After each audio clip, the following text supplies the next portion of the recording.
चोर चोरी से जाए मगर हेरा फेरी से न जाए, यह कहावत आपने सुन रखी होगी।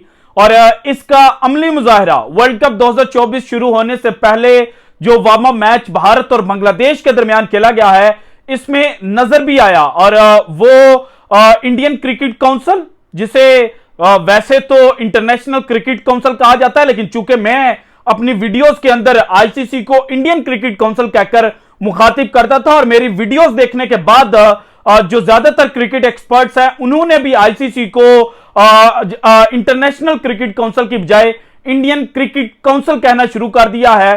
तो अब वर्ल्ड कप 2024 शुरू होने से पहले जो आईसीसी और भारतीय क्रिकेट बोर्ड है उसकी बहुत बड़ी दो नंबरी जो है वो देखने को मिली है। और भारतीय मीडिया ने अब खुद बाकायदा जो फिक्सिंग वर्ल्ड कप 2024 को लेकर की गई है इसका भांडा फोड़ दिया है। और भारत जनाब जो फिक्सिंग कर चुका है, ये फिक्सिंग करने के बावजूद वर्ल्ड कप 2024 क्यों नहीं जीत पाएगा, इसकी डिटेल्स आज की वीडियो में मैंने आपके साथ शेयर करनी है। और इसके अलावा भारतीय मीडिया इस वक्त क्या रोना रो रहा है, यह भी आज की वीडियो में मैंने आपके साथ शेयर करना है। लेकिन सबसे पहले अगर देखा जाए वार्म अप मैच जो भारत और बांग्लादेश के दरमियान खेला गया, इसमें भारत की जानिब से एक आईपीएल स्टार की एंट्री थी, शिवम दुबे की। और इस सीजन जो आईपीएल का 26 मई को कंक्लूड हुआ था, जिसमें सीएसके प्लेऑफ के लिए क्वालिफाई नहीं कर पाई थी, आरसीबी ने आखिरी मैच के अंदर शिकस्त दे दी थी।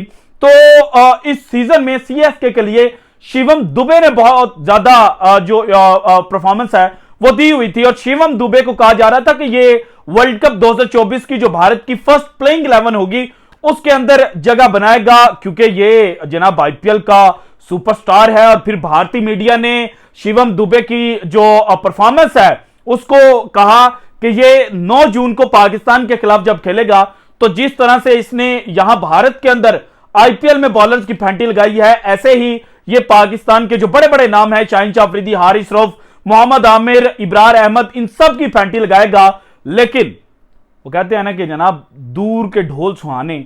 सो अब शिवम दुबे, जिन्होंने आईपीएल के अंदर तो बड़ी बेहतरीन परफॉर्मेंस दी थी, और उनकी परफॉर्मेंस को लेकर भारतीय मीडिया का एक पोर्शन, जिसे मैं जोकर्स मीडिया कहता हूं और गोदी मीडिया कहकर मुखातिब करता हूं, उन्होंने बड़े ढोल के थाप के ऊपर रक्स भी किए थे। क्योंकि आपको पता है वो जिस तरह से नाचते हैं और फिर जिस तरह से वो बड़ी बड़ी बातें करते हैं, तो अब उनके मुंह पर एक जोरदार तमाचा पड़ा है। क्योंकि वो बांग्लादेश के बॉलर्स जो यूएसए के खिलाफ परफॉर्मेंस नहीं दे पाए थे, उन्होंने आज शिवम दुबे को इंटरनेशनल क्रिकेट का जो सबक है वो पढ़ा दिया है। और शिवम दुबे आज वार्म अप मैच के अंदर मुकम्मल फेल हुए। हां, हार्दिक पांड्या ने बड़ी बेहतरीन परफॉर्मेंस दी और आईपीएल उनका टोटली बल्ले के साथ और बॉलिंग में भी फेल गया था। लेकिन वार्म अप मैच में और इंटरनेशनल क्रिकेट में वापस आते ही जो हार्दिक पांड्या है उन्होंने अपनी क्लास शो करना शुरू कर दिया, जो भारत के लिए एक पॉजिटिव साइन है। लेकिन शिवम दुबे जो हैं वो दूसरी साइड पर बड़े इवेंट के अंदर जनाब आते ही बड़ी बुरी तरह से फेल हो चुके हैं। और पाकिस्तान का मुंह चिढ़ाने वालों के मुंह पर इस वक्त जनाब जो जनाटेदार थप्पड़ है वो पड़ चुका है। अब मुझे पता है आप वो भारत की 2 नंबरी जांचना चाह रहे हैं, लेकिन उससे पहले 2 छोटी छोटी खबरें हैं जो वैसे तो इन टाइम अगर मैं बात करूं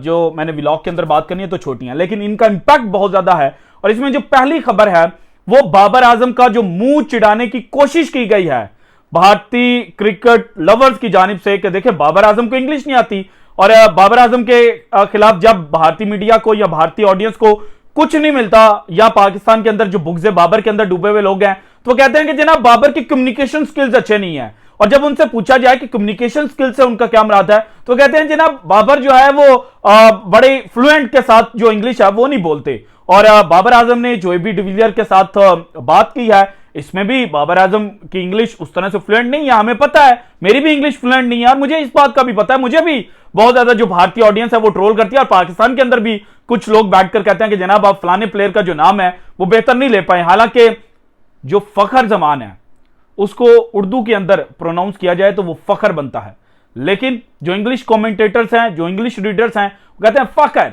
अब वो के को किस तरह से प्रोनाउंस करते हैं वो हमारे लिए मैटर नहीं करता, लेकिन हमने अपने बंदे को कहना कि जनाब आपकी इंग्लिश नहीं है। तो बाबर आजम को एक भारतीय क्रिकेट लवर ने ट्रोल करने की कोशिश की इंग्लिश के ऊपर। तो इस पर एबी डिविलियर ने उसे अच्छा तगड़ा जवाब देते हुए कहा कि जनाब, बाबर की इंग्लिश जो है ना वो मेरी उर्दू से बहुत बेहतर है।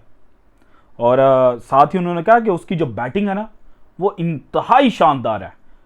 जो उन्होंने एग्जैक्ट लिखा है ना वो मैं आपके सामने पढ़ देता हूं, बल्कि उससे पहले जो इंडियन फॉलोअर था उसने कहा, ABD hardly control his laughing, Babar Azam speaking in English, आगे से हंसने वाला इमोजी था। तो एबीडी 360 नीचे लिखता है, his English is infinitely better than my Urdu and his batting is excellent which is what matters more I believe. मेरा यकीन है कि उसकी जो बैटिंग है ना वो इंतहाई शानदार है और यही जो उसकी बैटिंग है ये मैटर करती है, बजाय इसके कि उसको इंग्लिश जनाब अच्छी तरह से बोल सकता है या नहीं। इसके बाद सौरव गंगोली, दादा ए क्रिकेट, उन्होंने वो तमाम भारतीय जर्नलिस्ट जो बड़े नाच रहे थे, ढोल की थाप पर ये कह रहे थे, शामियाने और शादियाने बजाते हुए ये कह रहे थे कि पाकिस्तान का तो कोई चांस ही नहीं है 9 जून को, तो उनको याद दिलाया है सौरव गंगोली ने कि पाकिस्तान भारत का सामना 9 जून को 50 ओवर्स के फॉर्मेट में नहीं करेगा, बल्कि 20 ओवर्स का फॉर्मेट है।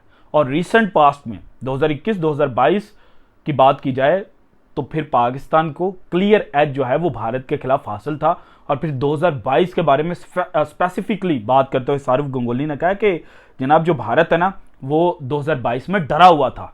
ये तो विराट कोहली एक अच्छी इनिंग खेल गया और उसके बाद एरस्मस साहब जो हैं वो 9 बॉल दे गए, हालांकि उसी तरह की जो 9 बॉल है उसके ऊपर जो विराट कोहली हैं वो आउट भी इस दफा हुए हैं, तो एक अलग से कंट्रोवर्सी पैदा हुई थी।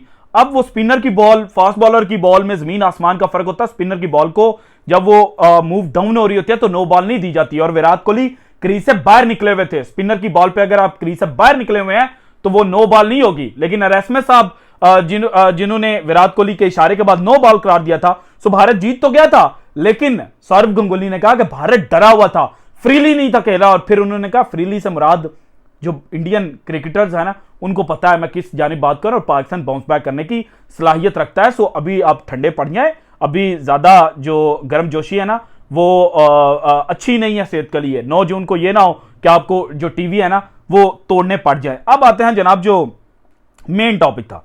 सबसे पहले ये तस्वीर आप देखें, मेरा एडिटर अवेलेबल नहीं है सो इसलिए मैं एडिट नहीं कर पाऊंगा। इस तस्वीर में रविंद्र जडेजा साहब जो हैं वो क्रीज पर आते हैं, बॉल बाहर फेंकने की कोशिश करते हैं, लेकिन उनके बल्ले के साथ बॉल कनेक्ट नहीं होती और वो अभी क्रीज से बाहर होते हैं। तो जो बांग्लादेशी विकेट कीपर हैं वो बॉल कलेक्ट करके विकेट उखाड़ देते हैं। थर्ड अंपायर के पास फैसला जाता है और ऐसे लगता है कि जैसे थर्ड अंपायर जो है वो जमीन और आसमान के दरमियान जो फर्क है ना इसको नापना शुरू कर चुका है, क्योंकि बहुत ज्यादा टाइम थर्ड अंपायर ने लिया। और at the end of the day जो बेनिफिट ऑफ डाउट है, मैं बड़े पॉजिटिव वर्ड्स के साथ बात कर रहा हूं, बेनिफिट ऑफ डाउट, हालांकि यही चीज जो है ये फिक्सिंग की जिद में आती है और ये छोटे छोटे पॉइंट्स होते हैं जो बाद में मेजर जो रोल है वो प्ले करते हैं किसी टीम के जीतने और हारने में है। और जब भी वर्ल्ड कप जैसा इवेंट होता है तो उसमें हमेशा जो बेनिफिट ऑफ डाउट होता है वो भारत के फेवर में जाता है। आप रिसेंट पास्ट में उठाकर देख लें, आपके सामने कई एग्जांपल्स आएंगी, लेकिन ये जो आज कारनामा हुआ है ना इसके ऊपर भारतीय जो मीडिया है उन्होंने भी कहना शुरू कर दिया कि भाई खुदा का खौफ नो और खुदा का नाम लो कि वर्ल्ड कप शुरू नहीं हुआ और आपने पहले से फिक्सिंग करना शुरू कर दिया। आपने हमारा जितना भी जो शोर था कि हमारी टीम बड़ी टैलेंटेड है उसको जाया करके रख दिया है। इसके अलावा जो भारत जनाब वर्ल्ड कप में गेम खेल रहा है ना, जो असल बड़ी 2 नंबरी है, उसमें भारत और बांग्लादेश का वार्म अप मैच खेला गया है नासो काउंटी के अंदर, और ये वही स्टेडियम है जहां पर 9 जून को पाकिस्तान और भारत का मैच खेला जाना है। और इस स्टेडियम में आज से पहले, मैं एग्जैक्ट भारतीय मीडिया की बात कर रहा हूं, भारतीय मीडिया ने यह लफ्ज लिखे हैं कि आज मैच से पहले तक जो भारत की वर्ल्ड कप टीम है इनमें से सिर्फ 2 बंदे, एक कोच राहुल द्रविड़ और एक भारतीय कप्तान रोहित शर्मा ने जो नासो काउंटी ग्राउंड है ना उसको विजिट किया हुआ था और उनको पता था कि इस जो स्टेडियम है इसकी डायमेंशंस क्या हैं, ये स्टेडियम किस तरह से बिहेव कर सकता है, सिर्फ इनको पता था। बीच जो पिच है उसका बिहेवियर किस तरह से हो सकता है। लेकिन बाकी किसी भारतीय को नहीं पता था। यही सेम सिनेरियो पाकिस्तान के साथ डेवलप होगा, क्योंकि पाकिस्तान की टीम इस वक्त डैलस पहुंची है, जहां पाकिस्तान 6 जून को यूएसए के साथ मैच खेलेगा। उसके बाद 9 जून को पाकिस्तान का न्यूयॉर्क में मैच है। सो पाकिस्तान को न्यूयॉर्क के मैच में भारत का सामना करने से पहले कितने दिन मिलेंगे कंडीशंस को रीड करने में? सिर्फ और सिर्फ या मैक्सिमम अगर मैं घंटों के मुताबिक बात करूं तो 36 घंटे। And you know better than me कि जनाब कंडीशंस कितनी मैटर करती हैं वर्ल्ड कप जैसे बड़े इवेंट के अंदर। और भारत को क्लियर एज अब पाकिस्तान के खिलाफ हासिल है। इसके अलावा जो क्रिकेट ऑस्ट्रेलिया से लिंक्ड अप एक वेबसाइट है cricket.com.au, यहां पे ऑस्ट्रेलियाई क्रिकेट टीम के हवाले से खबरें दी जाती हैं।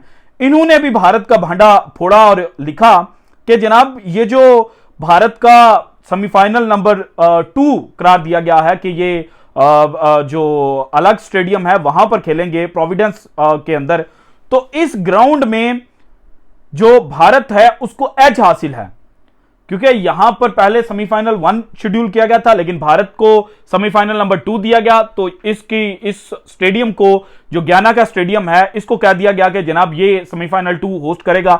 यहां पर जो एवरेज बैटिंग फर्स्ट टोटल है वो 147 का है, और यहां पर स्पिनर्स को बहुत ज्यादा मदद मिलती है।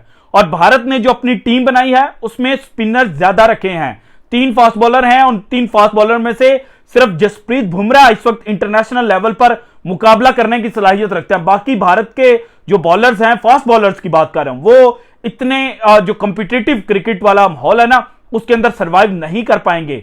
सो इसलिए भारत ने जो अपना स्टेडियम है वो स्पिन फ्रेंडली कंडीशंस वाला चूज किया, जबकि ब्रायन लारा स्टेडियम जहां पर फर्स्ट सेमीफाइनल शेड्यूल किया गया है, यहां पर जो हाईएस्ट टीम टोटल है वो 185 है, और यहां पर मदद किनको मिलती है?